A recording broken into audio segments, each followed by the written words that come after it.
Olá pessoal, eu sou André Gugel, eu sou membro do Comitê Executivo do Procurement Club. Bem-vindo a mais um Papo de Comprador. O Papo de Comprador é um programa do Procurement Club que busca trazer conteúdo relevante através de profissionais que sejam referência nos seus setores e tudo isso através de um papo bastante descontraído para você. Olá a todos, o meu nome é Erika Riera e eu sou membro do Comitê Executivo do Procurement Club. O episódio de hoje trata de plataformas e tecnologias que melhoram a vida e o dia a dia do comprador. Nós vamos falar de sistemas e até onde as novas tecnologias vão impactar o trabalho do comprador e as áreas de compras. Papo de Comprador é um programa patrocinado pela Versani Sandrini, pela Level, soluções especializadas em procurement, pela Avipan, viagens corporativas e eventos, e tem o apoio da RC Online. Olá a todos, bem-vindos a mais um episódio do Papo de Comprador. E hoje conosco nós temos os convidados Adriana Monteiro, diretora de suprimentos da Globo, Francisco Júnior, CEO da IFX Consultoria, e Holger Schily, professor de Technology Management and Supply na Universidade de Twente. Bem-vindos ao Papo de Comprador. E já dando início ao nosso bate-papo, eu queria saber de vocês qual seria o melhor mix de soluções para compras, para as áreas de compras, que podem ser tanto abrangentes como específicas. E eu queria começar com você, Adriana. Então, é um prazer estar aqui, obrigado pelo convite. Essa composição ela tem ficado cada dia mais complexa, né? Antigamente, as operações de compra elas estavam quase que plenamente atendidas pelos RPs, né? Pelas soluções aí, mais convencionais e mais globalizadas.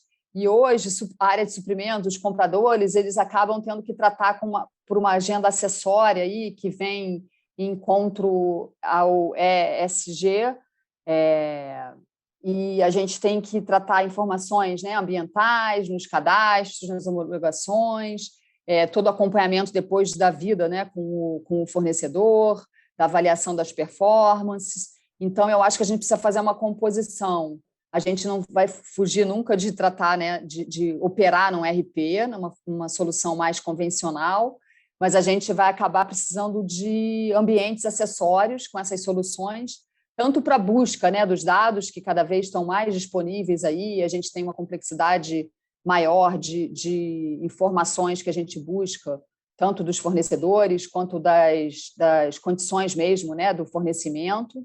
E aí a gente tem que tratar em soluções mais específicas, mais nichadas, essa busca, o armazenamento e a questão também da análise, né, e do analytics, do suporte para a gente trabalhar com inteligência artificial. Então, a gente está cada vez tendo que compor melhor essas soluções. Obrigada. E você, Francisco? Qual a sua opinião? Boa tarde a todos, né? A questão que já pontuada aí é muito importante. Um prazer aqui, antes de mais nada, estar participando também.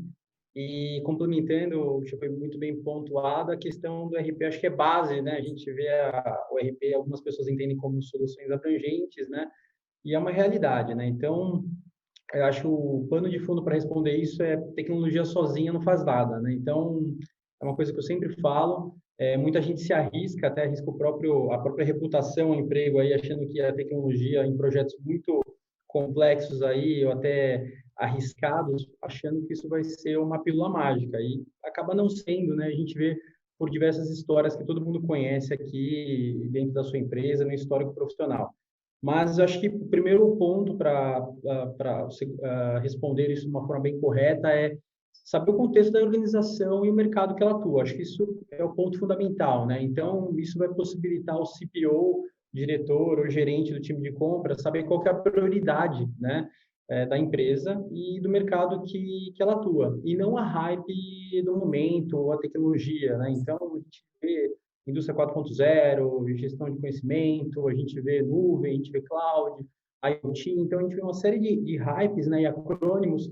Isso acaba, às vezes, deixando isso um pouco perdido aí, principalmente quem é de procurement no que é selecionar o melhor, né? Mas ele identificando isso, ele consegue avançar para coisas bem interessantes, do tipo qual que é o maior foco dele, né? Expansão, a empresa dele está em expansão ou contenção de custos, né? Isso é muito importante. Qual que é o foco que ele precisa? Está em savings? Ele negocia mais itens diretos ou indiretos? Qual que é o nível de risco de compliance atual da cadeia dele que ele opera, né?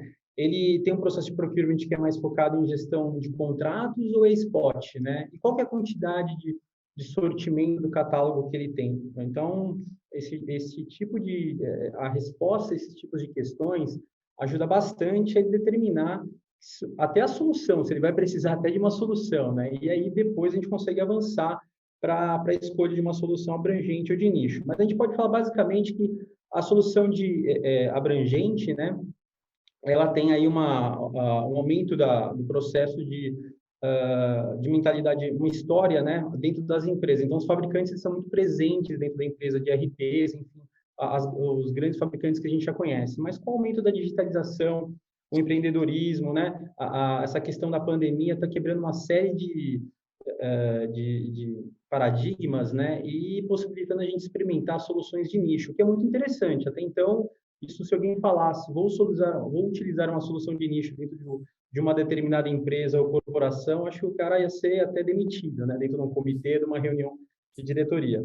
Mas o pró das soluções abrangentes, né, é que ela já existe dentro da empresa. Então, costuma ter um favorecimento político, né? Então, já é uma tecnologia adotada dentro da empresa.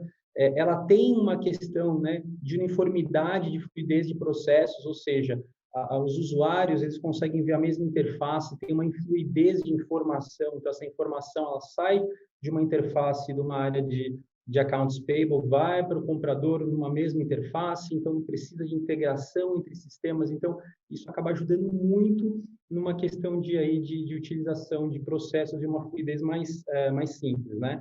Porém, tem alguns contras, né? Então, normalmente é muito difícil utilizar. Quem já tentou trabalhar com alguns ERPs até hoje aí, tem manuais bem grandes, né?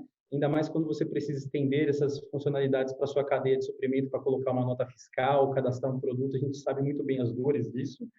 E parece um Lego gigante sem manual, né? Então, às vezes, por muitas vezes, muitos projetos falham porque você tem que pagar para o grande fabricante para ele fazer o teu processo, ele não conhece o teu processo, isso é muito ruim, né? Então, ele vem com o PPT bonito, mas na hora que você vai pedir para fazer alguma funcionalidade específica, ele não sabe implementar na realidade. Então, a solução de nicho, ela vem nessa outra contramão, né? Ela pode ser ou não menor, mas ela resolve um problema específico e complexo de uma forma muito rápida, né? Então, isso é muito bom. E ela, normalmente, ela resolve problemas complexos, né? Mais difíceis de serem feitos em uma solução abrangente no caso, né? Então, você consegue não precisar daí de uma infraestrutura muito grande para operar e a taxa de adoção com o usuário é muito rápida. Então, com a percepção de valor de resolução de problema é muito fácil, né? Olha, eu tenho essa análise de compliance feita, eu tenho essa nota fiscal com SCR atualizado, isso, a percepção de valor é muito rápida, né? Então, a adoção é muito fácil. Mas ela também tem um contra, né? Que a gente é sempre bom aí para quem está nos assistindo saber que essas empresas podem ser frágeis, elas podem sumir do dia para a noite, elas podem ser adquiridas, né? Então, acaba uma empresa aí, um unicórnio brasileiro de uma solução muito específica sendo comprado por a maior empresa de RP do Brasil e ela necessita de muitas integrações. Se você for utilizar muitas soluções de nicho, não uma ou duas, mas muitos, você acaba quebrando a fluidez da informação. Então, o seu usuário ele acaba tendo que interagir com muitas interfaces, o que é ruim, né? Ele vai virar o rei do Alt-Tab, né? Ele tem que ficar pulando de interface e você acaba perdendo aí coisas boas que você possa ter ganhado. Mas, basicamente, eu acho que esse seria aí os dois mundos aí para a gente analisar de primeira mão. Bacana, obrigada. E você, Holger, qual a sua opinião sobre as soluções para as áreas de compras? Essa questão de soluções abrangentes versus nicho é uma questão antiga, né? E provavelmente nunca vamos ter uma resposta final para isso, mas nós temos uma hipótese, e isso também depende um pouco do desenvolvimento da tecnologia. No momento, estamos numa fase em que temos um desenvolvimento de tecnologia bastante rápido, e isso favorece os nichos. Porque as soluções abrangentes sempre demoram um pouco, nesse caso, alguns anos, para incluir todas as funcionalidades que algum startup, alguma empresa nova está pondo no mercado e está oferecendo. E, dessa maneira, quando mais o desenvolvimento tecnológico se acelera, as empresas estabelecidas ficam um pouco mais atrasadas. Quando tivemos um desenvolvimento mais lento, então é mais fácil para ter essa solução estándar. E, no caso de agora, nós, por exemplo, nós fizemos uma análise, nós fizemos um modelo de maturidade 4.0 em compras, né? Incluindo sistemas autônomos, inteligência artificial e assim por diante. Em princípio, havíamos desenvolvido esse modelo lá na nossa universidade para ajudar as empresas a se mapearem e ver qual é o gap para onde eles poderiam ir. Depois, aplicamos isso também para as soluções de software, de tecnologia que estão no mercado. E o resultado foi que essas soluções abrangentes só saíram assim num patamar médio. Se você realmente quer entrar na ponta, daí é que vai ter que pegar alguma empresa de nicho, alguma pequena empresa que tem uma solução específica. E, em resumo, isso também depende um pouco, na verdade, da estratégia da empresa. Se a empresa quer realmente ser ponta em tecnologia, daí vai ter que abranger os nichos, entrar em contato com essas novas empresas, com as pequenas empresas, mesmo correndo o risco que, depois de alguns anos, desaparece. Agora, se tem uma estratégia assim um pouco mais conservativa, daí a solução abrangente, obviamente, mesmo que não tenha solução para tudo, aqui é mais eficiente. Então, no fim das contas, depende um pouco da situação da empresa, mas no momento, com essa aceleração tecnológica, a quarta revolução industrial, talvez um pouco mais está se movimentando lá para a vantagem das pequenas empresas com novas e inéditas soluções que estão sendo lançadas, né? Há grande quantidade, centenas dessas empresas. Bacana. Eu queria emendar uma pergunta aqui para vocês, que é a seguinte, né? As empresas mais jovens, né, elas já se beneficiam de poder usar das soluções mais atualizadas, né? Mas existe uma grande quantidade de empresas que já existem há bastante tempo, que têm os tais sistemas legados, né? Não só sistemas que já estão, e eu não estou nem falando da cobertura, né? Se é um sistema que abrange uma atividade muito grande ou nicho dentro da corporação, mas que tem processos que rodam sobre esses sistemas há muito tempo, as pessoas se habituaram a usar, a rodar os seus processos e, enfim, as pessoas estão treinadas e capacitadas nessas soluções. Ou seja, existe uma dificuldade a mais aí para essas empresas de atualização tecnológica. A pergunta que eu queria endereçar para vocês é a seguinte: tem algum caminho feliz, vamos dizer assim, tem alguma dica para sofrer menos, né? Para quem tem muitos legados para fazer essa atualização? Qual é a recomendação que vocês dariam para a empresa que tem essa realidade? Francisco, eu vou começar por você, por favor. André, acho que aí é sempre evitar a dor, o que a gente sempre quer, né? É uma coisa bem, um ponto aí que a gente já viu bastante e vai continuar vendo, até pelo tempo da empresa. Então, às vezes a gente tem empresas aí com muito tempo de mercado e os legados eles vão se espalhando. E aí, se a empresa ainda tem o costume de fazer aquisições de outras empresas, a complexidade só aumenta, né? Eu trabalhei com muitos projetos desse tipo em que a gente tinha que fazer decomissionamento de sistemas legados, e aí a gente tinha RPs de outros fabricantes, de outras marcas, e a multinacional que a gente fazia projetos aqui no Brasil, ela tinha que ter conectores para outros fabricantes para conseguir fazer essa integração dessas bases. E nunca era fácil, né? Então, era bem complexo. Mas se tem dois caminhos que eu acho que para um comprador, ele saber que é importante ele se envolver nisso. Então, a gente falando no contexto do comprador, que é o que a gente está falando aqui, é importante, ele saber que ele tem que se envolver nisso, porque a partir do momento que ele tira um pouquinho, ele fala, putz, isso aqui não faz parte da minha realidade, ele acaba perdendo acesso à informação. E base histórica é importante, né? Se a gente for ver aí, a gente conseguir consolidar alguns tipos aí de bases, a gente consegue gerar valor para a operação, e eu acho que hoje, mais do que nunca, informação é poder, né? Então, tem dois caminhos que a gente pode estar utilizando. O primeiro caminho é a gente tentar respeitar o contexto tecnológico, né, então, da empresa. Então, a gente saber entender, e aí o comprador, dentro aí da realidade dele, conseguir entender quais são esses silos de informações, quais são esses sistemas legados que existem de diferentes fabricantes e qual informação tá que teoricamente poderia gerar mais valor para ele, e ele criar uma camada, né? A gente chama de hub, né? Um service hub, um service bus. Isso tem bastante, algumas empresas muito grandes, multinacionais, as telcos, bancos, né? E algumas indústrias já trabalham com isso, né? Mas colocar um layer, né? Um hub em cima dessas bases, bancos de dados ou sistemas de ERPs, enfim, outros sistemas mais específicos, e ele fica um hub em que esse hub ele pode acessar tanto um sistema decomissionado ou um sistema ativo de uma forma com padrões modernos, até mesmo com uma API. Então, o que é muito legal. Então, você não precisa ir lá no CIO ou na área de TI da sua empresa e comprar aquela super briga, né? Para você poder integrar o sistema, você conseguir expor seus dados para uma solução nova que você queira utilizar. Então, achei e tem uma série de soluções no mercado, simples e mais completas, enterprise, que fazem isso. Então, acho que é uma super dica para quem não quer comprar brigas muito grandes e mexer com legacy. Então, você não acaba mexendo no quintal de ninguém, de nenhum departamento da sua empresa. Então, isso eu acho que é uma solução. A outra solução que é bem interessante e está muito agora na moda, e eu utilizo muito em alguns projetos que a gente implementa, é fazer uma camada intermediária, né? Então, já que se não der para fazer essa camada aí de Service Hub, né, em que você consiga acessar essas informações não for possível, você pode fazer uma camada intermediária. O que seria essa camada intermediária? Uma cópia desses dados, né, por um segundo staging ou para um outro lugar, que normalmente vai ser na nuvem, né? E os grandes players do mercado de nuvem, eles já oferecem soluções muito baratas, então, de mídias menos nobres. Então, você pode falar, olha, eu quero essa informação, vou utilizar ela uma vez por mês para gerar um relatório, ou para fazer algum tipo de mapeamento de dados, ou manipulação de dados, ou usar pouco esse dado. Então, quanto menor o acesso à informação, essas mídias na nuvem ficam muito baratas. Então, essa é uma super dica, né?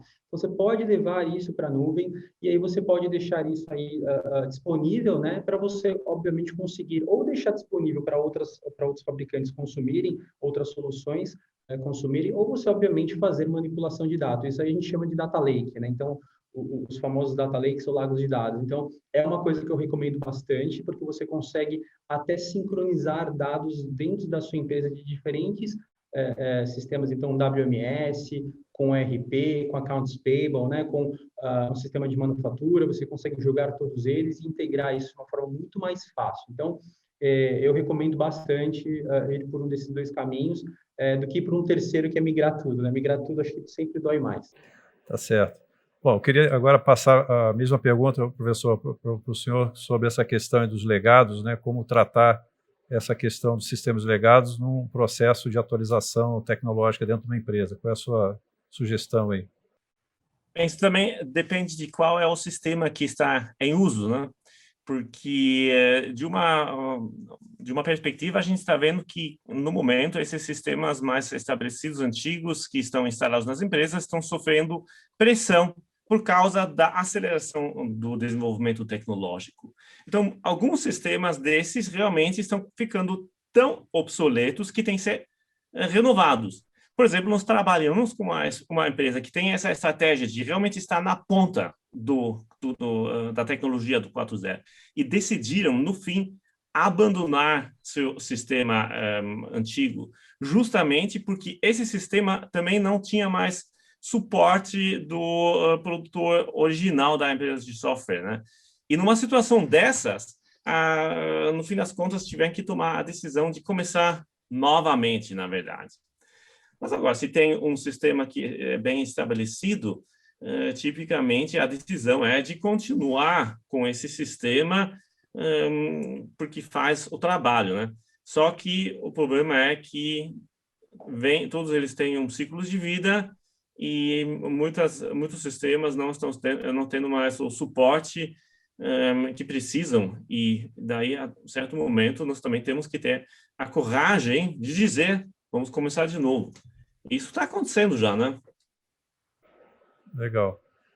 O Adriano, antes de passar a pergunta para você, o professor Roga falou uma coisa interessante, né? Que se o sistema tem um roadmap de desenvolvimento legal, interessante, que é positivo para a corporação, por que não continuar com ele, né? E apostar nessas evoluções, né? Não necessariamente o caminho da evolução digital passa por trocar tudo, né? enfim, só pegando um gancho na resposta do professor para passar a pergunta para você. O que você acha? Então, eu separaria aqui, o Francisco falou muito de migração de dados, né, dessa guarda da informação histórica, da importância, né, da gente não perder isso.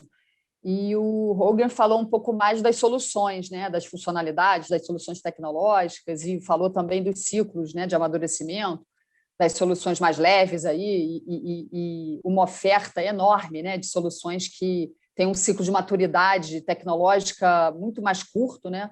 Essas coisas têm tido mais velocidade nos últimos tempos.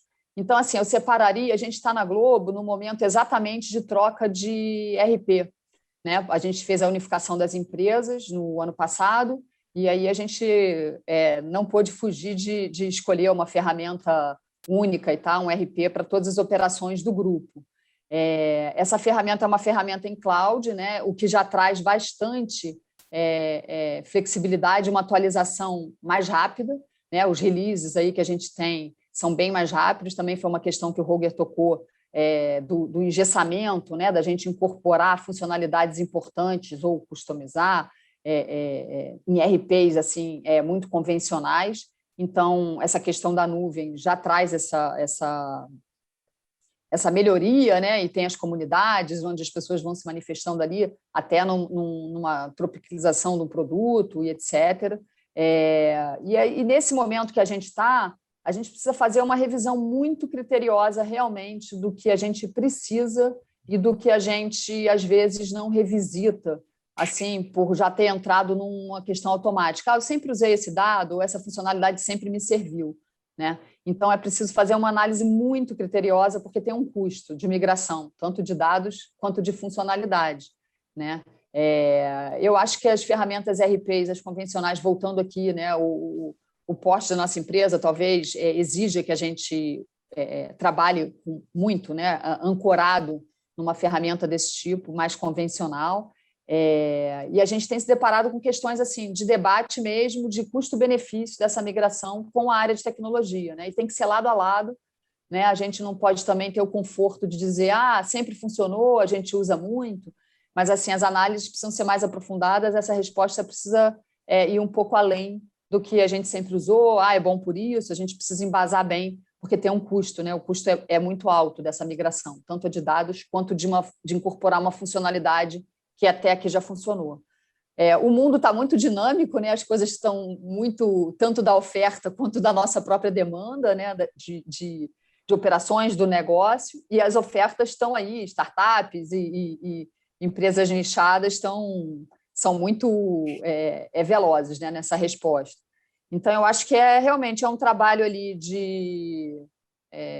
junto com a área de tecnologia, né? Eles fazendo um pouco do advogado do diabo ali, perguntando mesmo, questionando, que eu acho que é o papel deles, é importante, e a gente tratar essa questão dos dados e da funcionalidade com bastante clareza, né? Que há uma diferença de tratamento. O Francisco também deu exemplo no relatório, né? A periodicidade que você precisa extrair aquela informação, às vezes não precisa estar tão online, tão integrado, você pode ir realmente num sistema legado, eventualmente, e emitir um relatório e tal. Então, essa análise assim, é muito importante. Eu acho que a gente deveria revisitar isso com mais frequência, independente dessas oportunidades de troca mais estruturantes, né?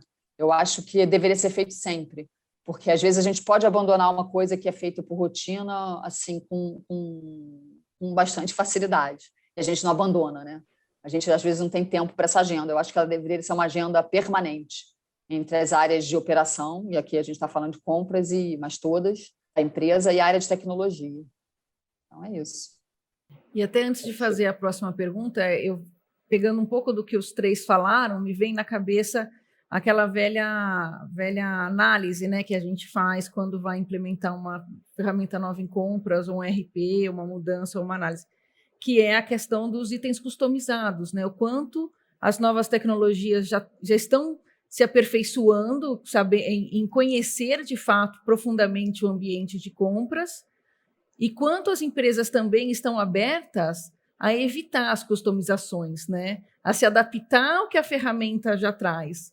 Porque a gente sabe o impacto do tempo, do custo e etc., quando a gente tem muitas customizações. Depois tem problema nos releases, tem uma série de coisas. Então, existe um ponto ótimo ali que, obviamente, cada empresa vai encontrar o seu, né, entre as customizações, né, que são de fato necessárias, como a Adriana mesmo falou, né, às vezes você pode abandonar alguma coisa que estava sendo feita só por rotina, para se adaptar à ferramenta, enquanto de fato você tem que ter uma customização ali específica para atender o seu negócio. Então, acredito que sempre tenha, né, esse tipo de discussão.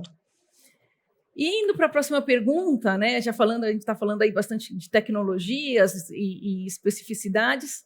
Qual vocês acham que é o futuro, né, em termos de tecnologia? Até onde a tecnologia vai trazer benefícios? Qual é o futuro da área de compras se utilizando, né, desses sistemas que sejam de nicho ou abrangentes? E eu queria começar com você, Adriana.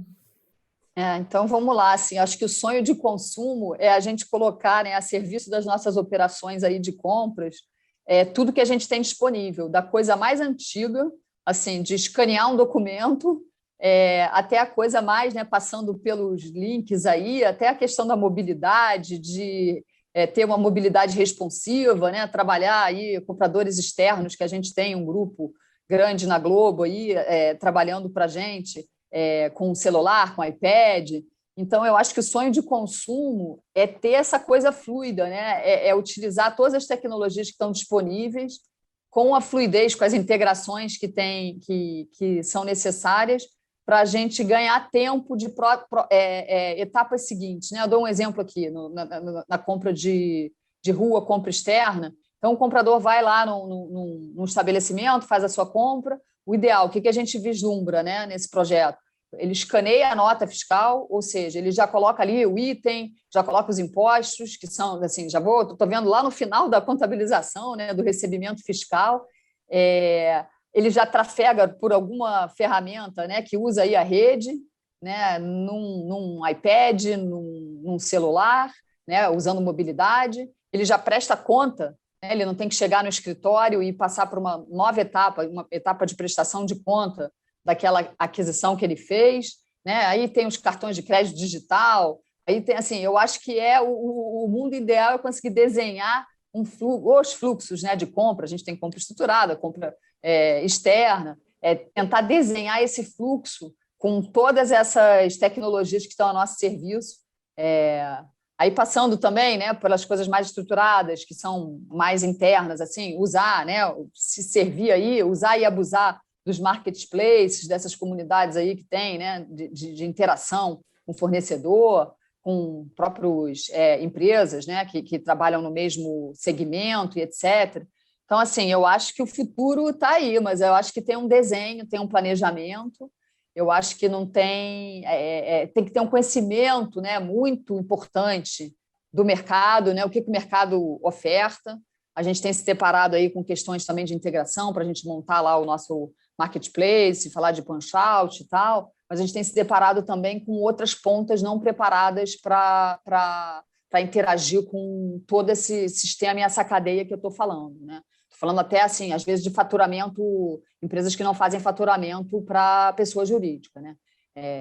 Então, assim, precisa planejar muito, desenhar, modelar isso, né, na prancheta mesmo, no negócio, antes de sair comprando e adquirindo todas as soluções que a gente tem aí, modernas e tal. Às vezes a gente precisa de um scanner de nota fiscal, né? Que é uma coisa aí bem antiga. Então, eu acho que é isso, é modelar, né, e o que é aderente às nossas operações, né? A gente tem realidades aí bem diferentes, de empresas que estão num segmento de indústria aí mais estruturado, que se servem talvez até mais do que dessas coisas de marketplace e tal, do que a gente que compra muito serviço. Acho que é isso. Legal, obrigada. E você, Holger, o seu é o limite para as tecnologias aplicadas a compras?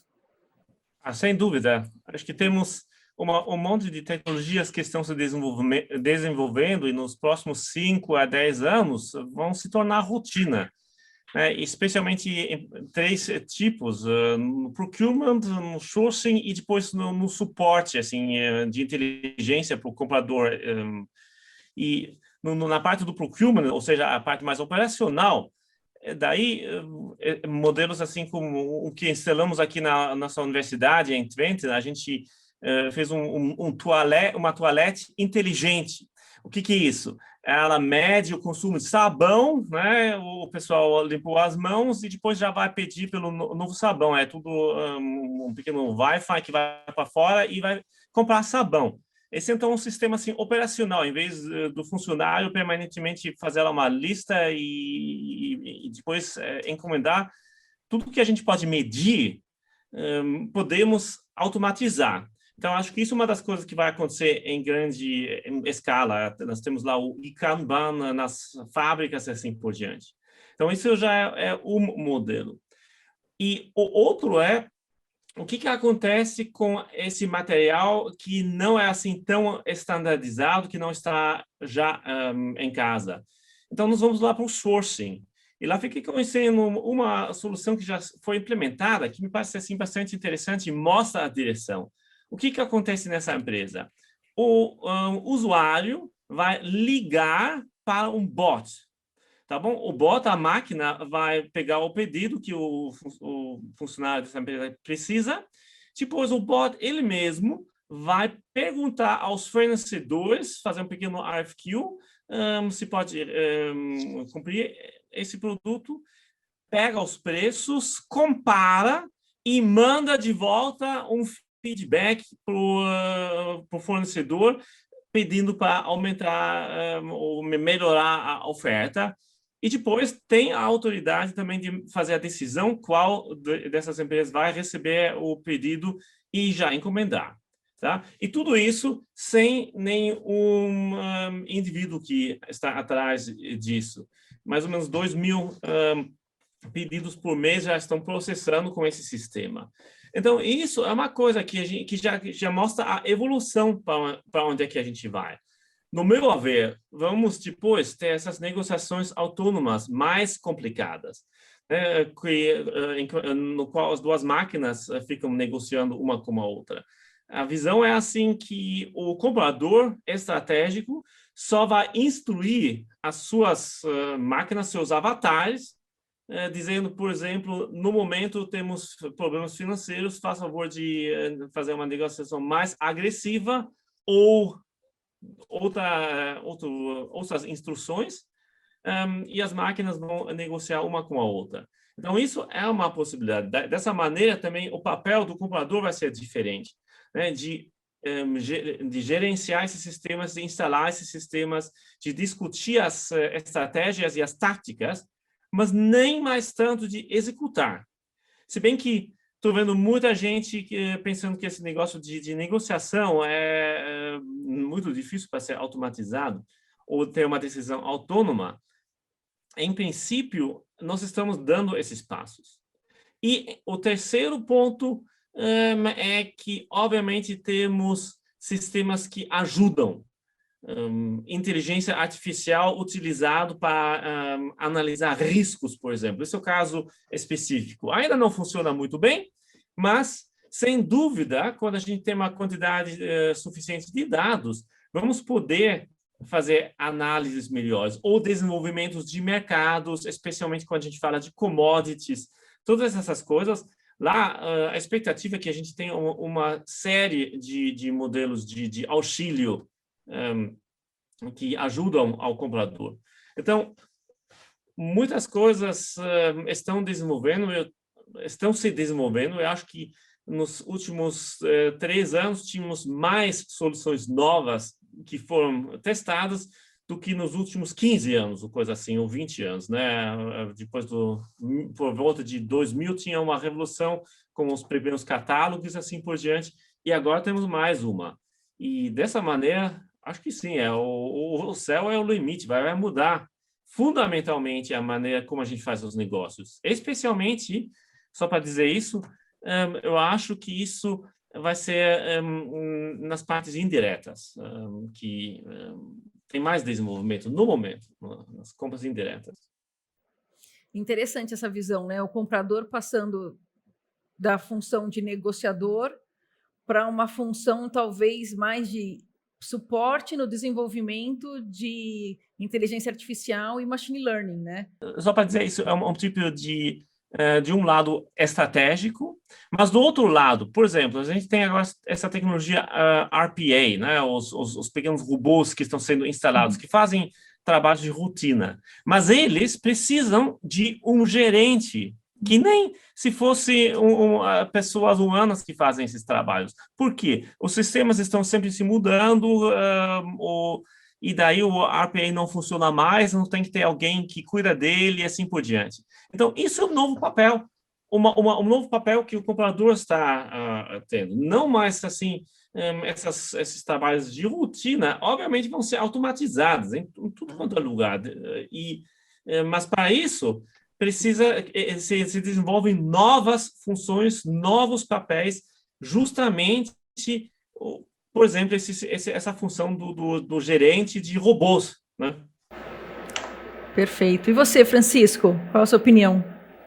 Eu acho que eu compartilho que o céu é o limite, mas, né, a gente tem que tomar aquilo que a Adriana falou, custos daí, você poder errar com a questão de custo é muito complicado.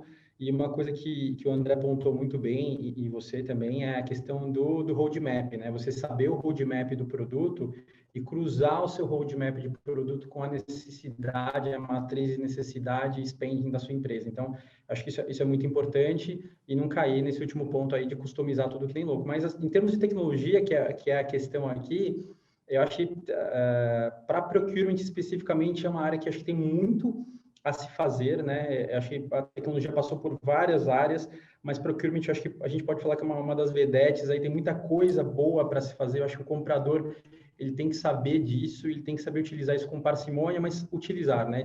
Fazer a disrupção aí, porque isso vai ser bom para ele e é realmente, né? Quanto que um pouco de saving, né? Quanto que um comprador ou um trabalho bem feito de saving economiza aí no P&L de uma empresa. Então, ele sabendo disso, acho que ele tem que vir à frente e lutar por isso, né? Então, para isso, tem algumas ferramentas bem interessantes. A primeira coisa que o professor Holger falou é RPA. RPA está super na moda, mas na moda demais, mas pouca gente está fazendo RPA. Então, quando eu falo de tecnologia aqui, é a gente conseguir colocar a tecnologia para funcionar, e não é o buzzword, né? A modinha, né? Então, quando a gente fala de RPA, é o robô do RPA, ele, por exemplo, ele conseguir ler um PDF de um orçamento, mapear, fazer as máscaras com OCR. A gente vê um monte de gente falando que faz OCR, mas quando a gente bota uma prova de conceito, o cara não sabe ler um campo de imposto, ele não sabe ler aí uma tributação diferente. Então, a gente sim tem projetos que funcionam super bem e tem alguns lugares que falham por faltar de trazer os players certos, mas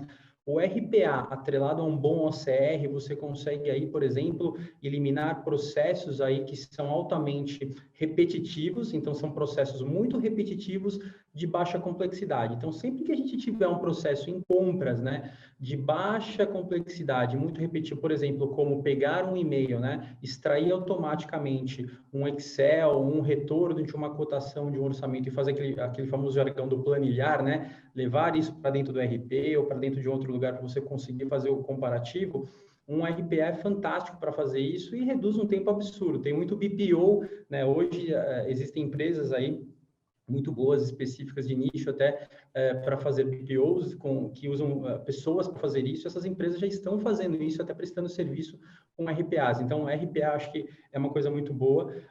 Aquele exemplo que a Adriana falou agora, que, por exemplo, de você conseguir fazer uma realidade aumentada, né?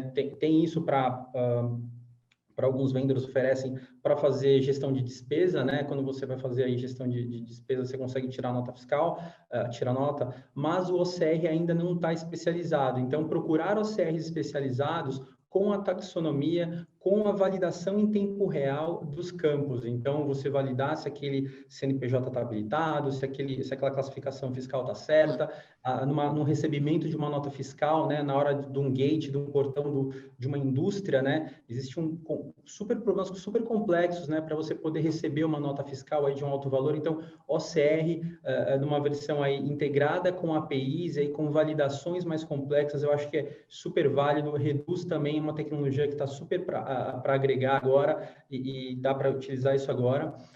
Soluções de homologação de fornecedor, isso é uma coisa que está super em alta. Então, até mais agora pela questão de pandemia, mas já era um problema ter que ir fisicamente, né, até o fornecedor para você homologar a cadeia de fornecedores, né, para você ver se aquela questão dos dados que ele está colocando, né, no seu questionário de homologação, aquilo é uma realidade, né. Então, você tem aí soluções já muito de nicho, muito boas, em que você consegue homologar o fornecedor. Então, tem soluções que você vai lá, só dá o CNPJ e ele já te traz não só a parte financeira, mas a questão de documentos públicos, como outros dados, mas dá para ir além, né? Dá para você pegar essas soluções de fornecedores e conseguir customizar o seu scorecard. Então, você fala quais são as regras de compliance da sua empresa e fala, para minha empresa, esses pontos aqui, ou essas certidões aqui, pesam mais para ele aprovar ou não, ser aprovado ou não. Então, e isso eu posso pegar APIs públicas, né? Poxa, será que ele tem essa certidão de ISO, está válida? Um ISO muito específico de regulamentação ambiental, ou algum outro tipo de lauda, você consegue ir numa API pública e validar isso de uma forma muito rápida, né? Quanto tempo se perde hoje em homologação de fornecedor ou de produto, né? E aí, acho que os dois últimos pontos, né, que acho que são duas tecnologias que acho que vão vir muito aí a ajudar, a gestão de categorias, né? Então, esse category management, né, que é uma coisa aí maior, todo mundo fala muito em gestão de categoria, gestão de catálogos agora, mas pouca gente consegue fazer uma evolução da gestão de catálogo. Muita gente consegue colocar a gestão de catálogo em normatização desses dados, né? Então, eu pego, compatibilizo ele com o meu ERP e começo a facetar esses dados de acordo com os atributos que eu quero para ele encaixar melhor aí para fazer um processo de busca ou de compatibilização de proposta. Mas dá para ir além, né? Dá para você pegar empresas com tecnologias que eles conseguem normalizar isso, né? E fazer uma curadoria, ou seja, poxa, para quem trabalha com indiretos, eles sabem um problema que por exemplo, EPIs ou itens elétricos, itens de fixação, enfim, itens químicos, muda muito o catálogo desses fornecedores de forma global, né? Então, como é que você consegue, então,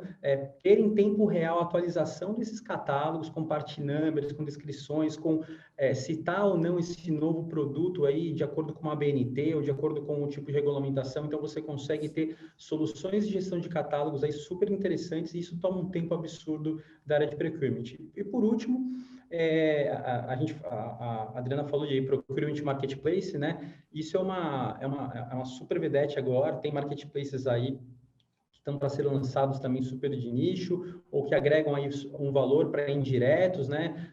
Ou para a parte, enfim, de gestão de contratos, mas eles são a ponta do iceberg, né? Se a gente for ver o Marketplace e Procurement, eles estão aí com uma camada de exposição da compra e da aquisição. Tem um motor aí por baixo muito poderoso, e eu acho que esse aí, se eu posso falar que eu acho que esse é o diamante bruto aí para ser escolhido pelas empresas, que é a parte de API, né? Então, assim, a gente conseguir utilizar as APIs com um conceito novo que está chegando, que chama iPaaS, né? Então, essas APIs aí que estão públicas agora, você tem APIs financeiras, APIs de mercado, os próprios RPs já estão se falando, que nem o professor Roger falou agora, e você consegue conectar essas empresas entre elas e colocar camadas de regras de negócio. Eu acho que a empresa que conseguir ter o seu data lake, que nem a gente falou na questão anterior, e colocar uma camada de API, né, para conseguir falar tanto para alimentar quanto para transacionar essa informação, acho que essa empresa vai ser uma das empresas mais disruptivas aí no futuro dentro do mercado. Bom, pessoal, vamos ter que fazer uma pausa aqui agora, né, Érica? Terminar aqui essa primeira parte aí dessa conversa. Na semana que vem a gente vai continuar, né, com esse bate-papo. Para quem está assistindo, lembra de ativar o sininho lá no YouTube para poder ser avisado quando a gente lançar a parte 2, os próximos episódios, claro. Compartilha também com os amigos do nosso acervo. E a gente tem lá também já vários capítulos já publicados, né? Basta lá acessar e ver os outros episódios também, que estão bem bacanas. Então a gente se vê na semana que vem, pessoal. Tchau, tchau. Até semana que vem.